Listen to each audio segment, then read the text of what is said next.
Let's begin. The first thing I wanted to point out is I just got information that we can use a computer class on Tuesday and also for our exam. So this information is not added to your notes handout. Please write a memo to yourself that when we meet on Tuesday, we're going to do in the other building. So EB2, room 104. Okay? That's a computer classroom, and the reason why is we're going to work with Excel next class. And also for the exam, I want you to have access to Excel. All right, so emphasizing that, let's also go through the other assignment, the other announcements. Homework 5 is due right now, and your next assignment, I've given you the paper there.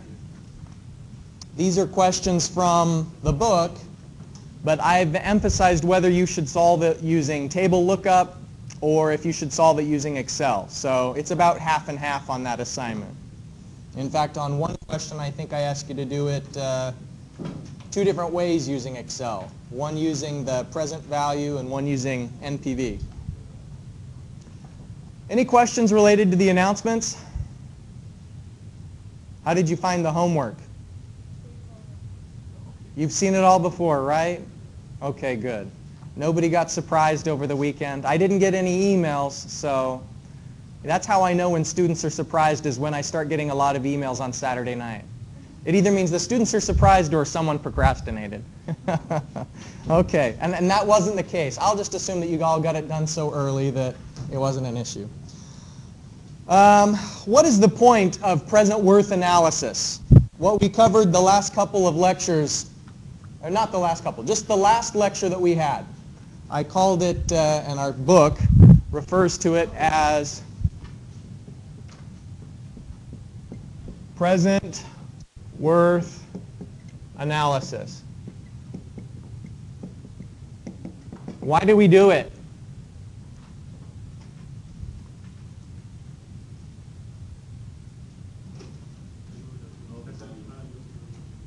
Okay, and that's right, but we've been doing the same thing in other chapters as well. Like we knew the value of the money just by doing the NPV function, but like what was unique about the last class meeting that we did?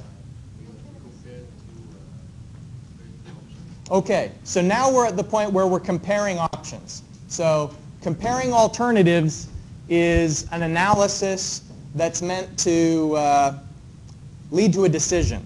And so we're in decision making now. What do you notice that's different about this cash flow diagram compared to the last class period?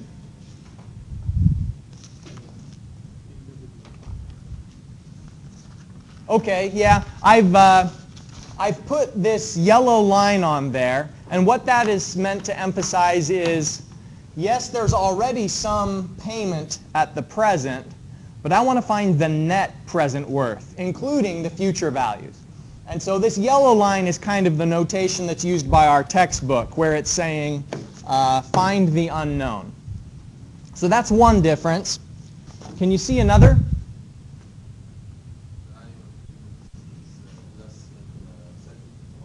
Okay, so the annual amounts are different in the second option. What else is different about the second option?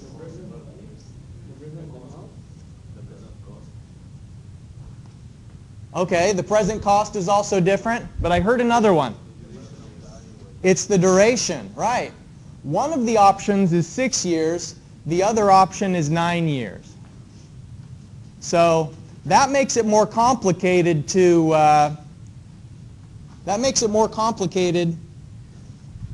when we need to find the present value, because when you're drawing comparisons between alternatives, they have to have the same duration.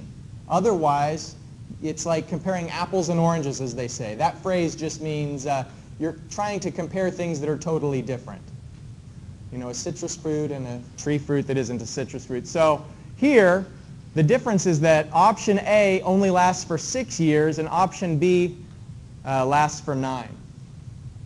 So sometimes alternatives have a different useful life, and unless we change things around, we can't compare them. But this is natural. You know, if you're comparing a Toyota and a Suzuki, maybe one of them will last longer than the other. I don't know which. Maybe we all have a guess, right?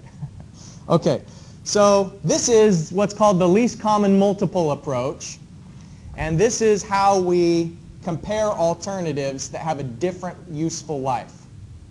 So what did this do? What's the approach?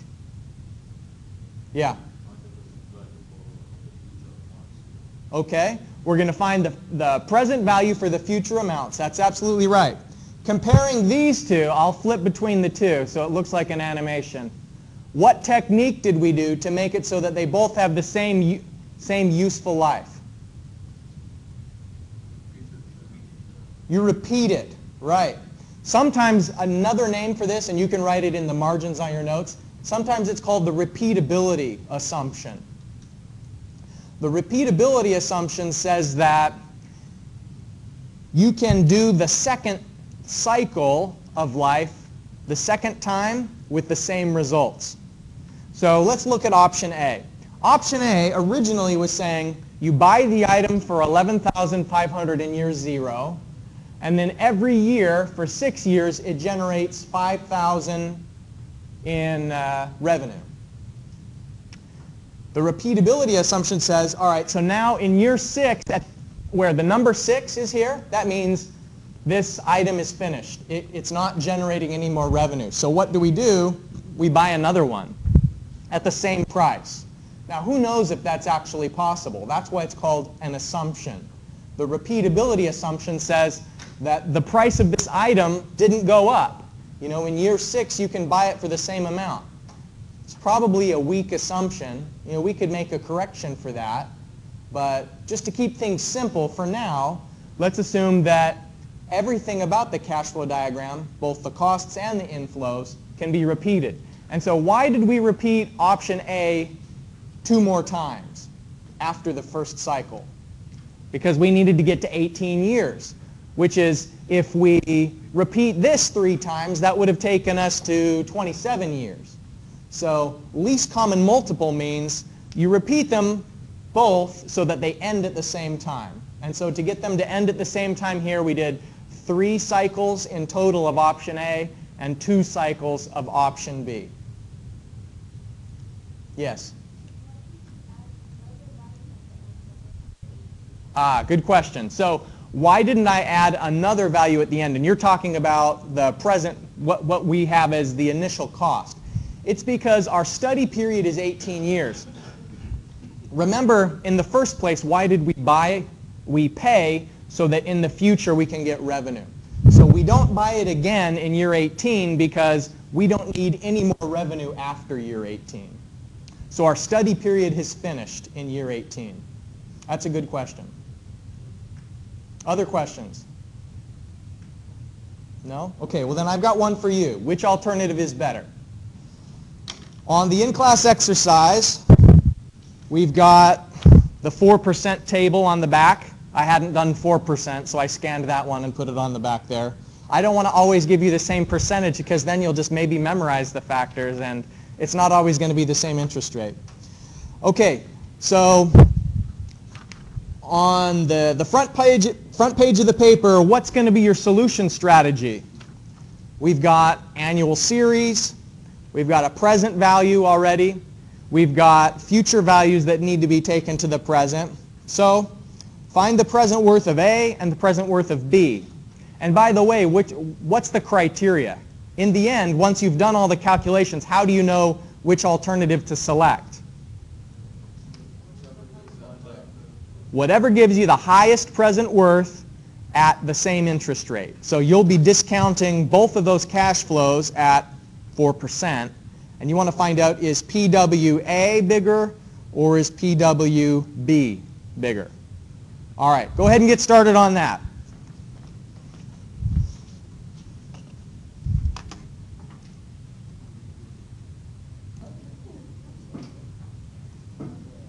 Here's the factor table in case you don't want to flip back and forth so many times. I think most people are starting to get pretty close though.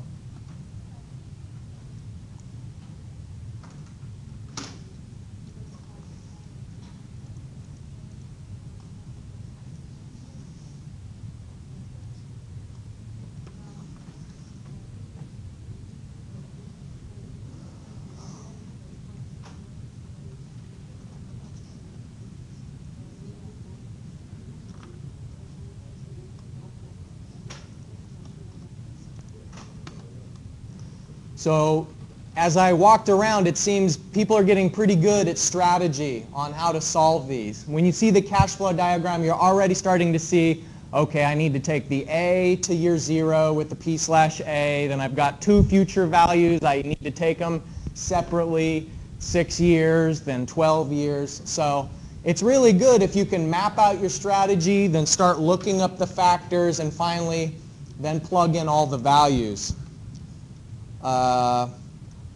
I don't feel great about how sloppy this is. I don't think I gave you enough space really to spread out and have a neat solution. At least I didn't have enough space, so apologize for it being kind of scribbles. But the numbers are right. 35,525 for option A, 24,321 for option B, so we should choose alternative A. I was hoping they'd be closer together. You know, when I make these examples, I'm never sure exactly how it's going to turn out until I do the calculations. Just to make the example more interesting, maybe I should have given option B more revenue. But anyways, any questions about this example? Sure, yeah. While you're copying it down, let me address one other point. Is this answer accurate to the nearest penny? You know, like, what is going to determine what's the real answer? You know, I say 42,321, and it's good to carry through all the precision in your calculations, but in the end, what number would be more reasonable for me to write? Well, let's count how many digits we've got for the factors. Okay? When I look up this factor, it's got 1, 2, 3, 4, 5, 6. And so we can say 6 decimals of precision there. But then this one only has 4, and this one only has a 4. So if I count up here on my final answer, 35,525, 1, 2, 3, 4. So what I should maybe say is that the present worth of B is 35,530. Oh, A. Thank you. That's right. A. I'm glad you guys are here to keep me honest. All right. 35,530. Now, I would write all of this, and then in the answer I box in, I'd put that, just to make it clear that I had all the digits, but then I rounded it off, thinking about what level of precision is reasonable to claim when I'm doing the factor method. You don't have to worry about that when you're using Excel, because Excel takes everything to as much precision as you could ever want. Let's take a look at Excel, just because there's a point that I want to make from the quiz. Let me copy the cash flow diagram over here. All right, here's my cash flow diagram. I'll start off with the interest rate, 0.04, the year, and then actually, let's do it this way, year, and this is option A, and here we've got the amount and the present value. Option, this is how you should do when there's two options. You should have different columns for each. All right, we go through 18, and the amount's negative 11,500. Yeah. Right. Once you have the first two, then you just drag here in the corner, and it will continue the pattern. Yeah. And if you wanted to do like 2, 4, 6, 8, if you do 0, 2, then just by having the first two, it knows what the pattern is, and so it'll do 4, 6, 8, 10. So it continues whatever pattern you've already identified. Yes. So go through 18. And then it's 5,000 every year. I'm going to drag that down, and then I have to make two adjustments. In year 6, I will do minus 11,500. And then in year 12, I will make the adjustment that there's both a revenue and I'm buying it again another time. Okay, so that's the cash flow for option A. Let's put in the cash flow for option B. The cost is 16,200. and then the revenue is $4,100 every year except for that intermediate year in 9 where I have bought another one, and that was another $16,200. All right. We all remember the present value formula. We start with the rate. I'm going to anchor that, and then N, I'm going to be over here, skip over payment, and then the negative of this amount. And the reason why negative is because it changes the sign when I do either the present worth or the future worth function. Okay, so it makes sense that it's 11,500 because that's already in the present. Now, I don't like it to be in red and with the parentheses. I think that's strange formatting, so I'll go here and I'll change it from general to currency, and now it's the way I like to see it. Although it's saying dollars, and maybe this was dirhams, and so you need to set what is your default currency if you really want it to show the correct currency. Carry it through, and then I could do the same thing here, but I'd need to anchor the years. And so I'm just going to anchor A, but not 4, and I'm going to carry that through. And then I can copy, which is Control C, and then I go here and I do Control V. And now it's going to be looking, look at the formula. It knows to look here for the amounts, but it's still looking here for the years and up there for the interest rate. So let me tell you again what the shortcut was I did there. Let me delete all of this. So right now, it's a relative reference. It's looking to column A for the years, and then right next to it for the amounts. And I've anchored A4 so that it always looks at the A column. So I can do this, and I guess what is copy is this one. I know the keyboard shortcut, so it's hard for me to do it through here, and then paste. And what it pastes is the formula. It doesn't paste the numbers. It also pastes the formatting, so we don't have to do that formatting function again. And so then how do I find the present worth of these? Right. So let's say the sum, and here I do the formula, equals sum of that. 35.5, so that's what we got. It's nice when your table lookup is the same as the calculations. I'll do that in italics just so I know it's the answer. Your quiz had the NPV function. A lot of you made a mistake, and I didn't take off points just because I was feeling so lenient when I graded it. But I wanted to tell you the mistake so that you don't make the mistake again. So watch as I do the NPV function, okay? And see if you can figure out what the mistake is that a lot of students made, but I didn't take off points for. So NPV, so let's net present value. Okay, I'm going to do it here. Equals NPV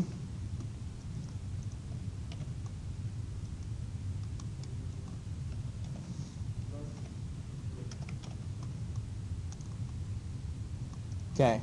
Almost everyone remembered that you have to add year 0 separately, and I was delighted to see that almost everybody remembered that. But the funny thing about NPV function, you have to put the negative sign in for future value and for present value, but not for NPV. So make it even more confusing. Sometimes that negative sign is required, sometimes it's not. For the NPV function, it doesn't take the negative sign. So the error that a lot of people made is they said, well, I'm used to putting the negative sign in because I know Excel is weird, so let's put in the negative sign there, but you actually don't have to put the negative sign in for the NPV function.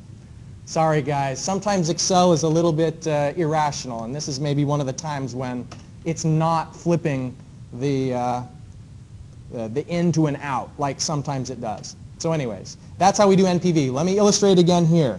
Equals NPV, the rate.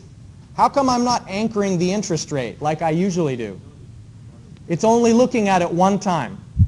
Yeah, there's no need to anchor it. You can. It's not going to make a mistake if you anchor it, but it's not necessary. The range of the future values. How come I don't have to give it NPER? You notice that as we're filling in here, it's only asking for the values. It's not asking to know N. The reason why is it counts n. You know, it's counting. It's going to say this is year 1, year 2, year 3, year 4. So it's automatically in the own mind of Excel counting what year the values are in because it assumes they're in order.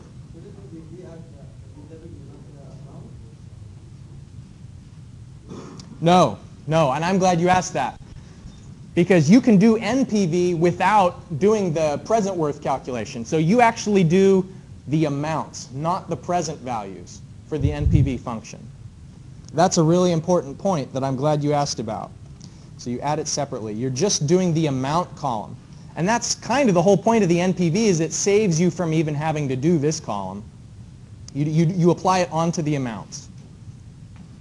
Okay, any more questions about Excel? We're going to do more Excel on Tuesday. Where are we meeting on Tuesday? Which room? pt2 104. I'll probably be the only one who will forget. Somebody come over here and get me when I forget to show up on Tuesday, all right? Okay. So, the least common multiple approach. If you have a cash flow diagram that had 2 years for one of them and 3 for the other, what should you do? If it's 2 years and 3 years, what's the least common multiple?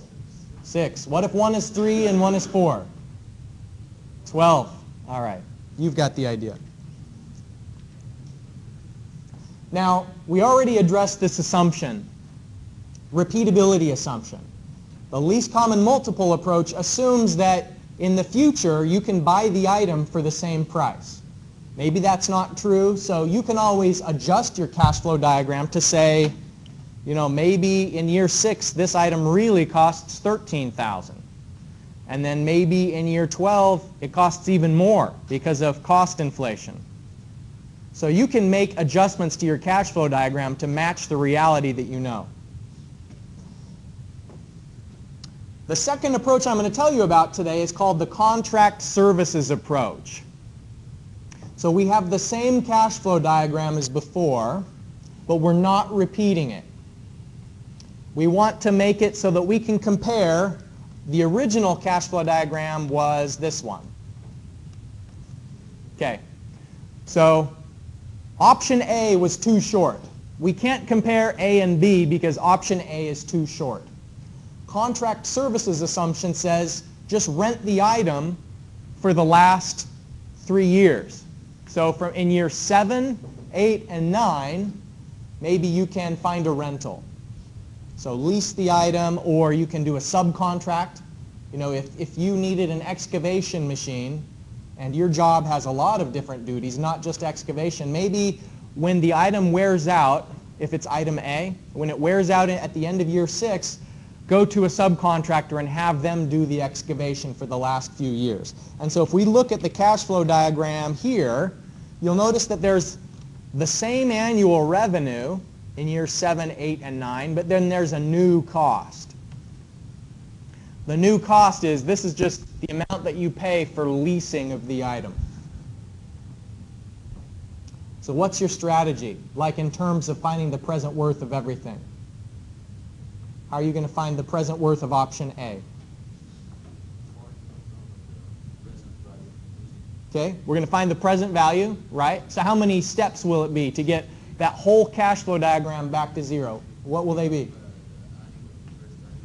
Okay, so you'll get your revenues to year 0, and what's that like in terms of the acronyms? P/A, right? Okay. All right. Okay, so then you're going to do the costs, P/A, and where will you take them? What year will you take them to? 6. And then finally? P/F from year 6 to year 0. All right, let's do that. If you flip over to the back side of the page, I'm asking you to compare the contract services option.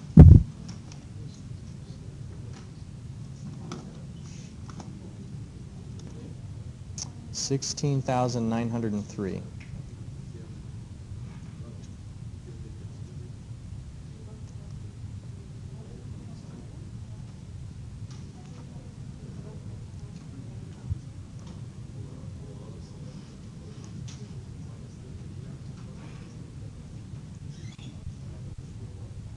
Option A is better again.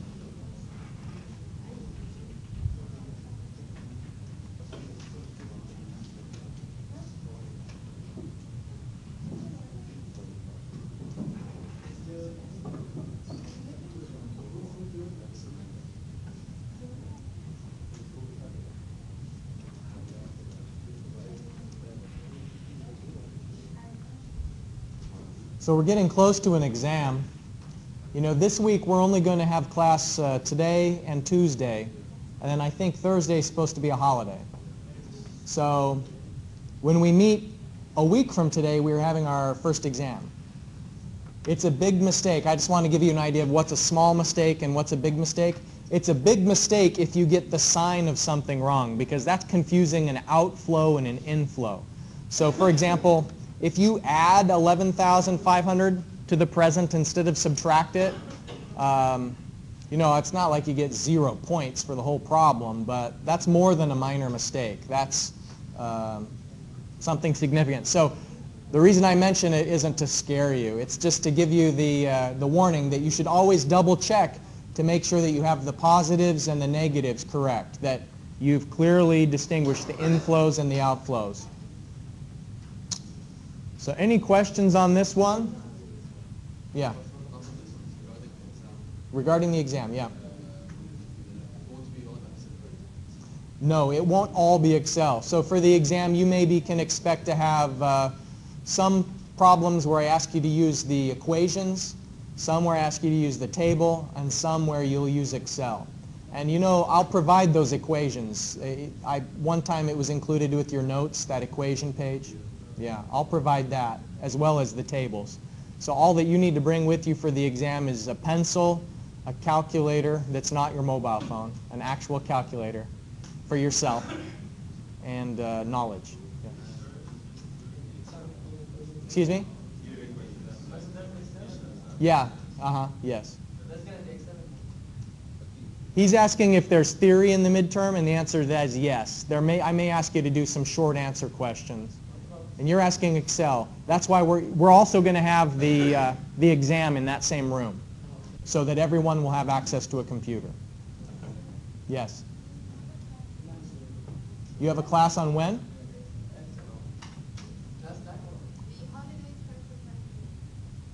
We'll have to see, because the university is showing it as a day off. Let me show. Let's take a look at the contract services approach on Excel. I won't actually type it in, because I've already got it. Here's what you need to do on the homework. You know, you've got a new homework assignment. The homework is due on Sunday of next week. Before the midterm, right. So you write down the amount in one column for option A. Then you have the present worth for option A. Sum them up. We could have also done the NPV function.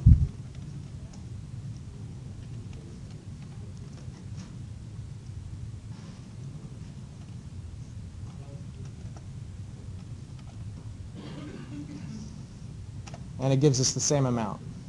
All right. All right.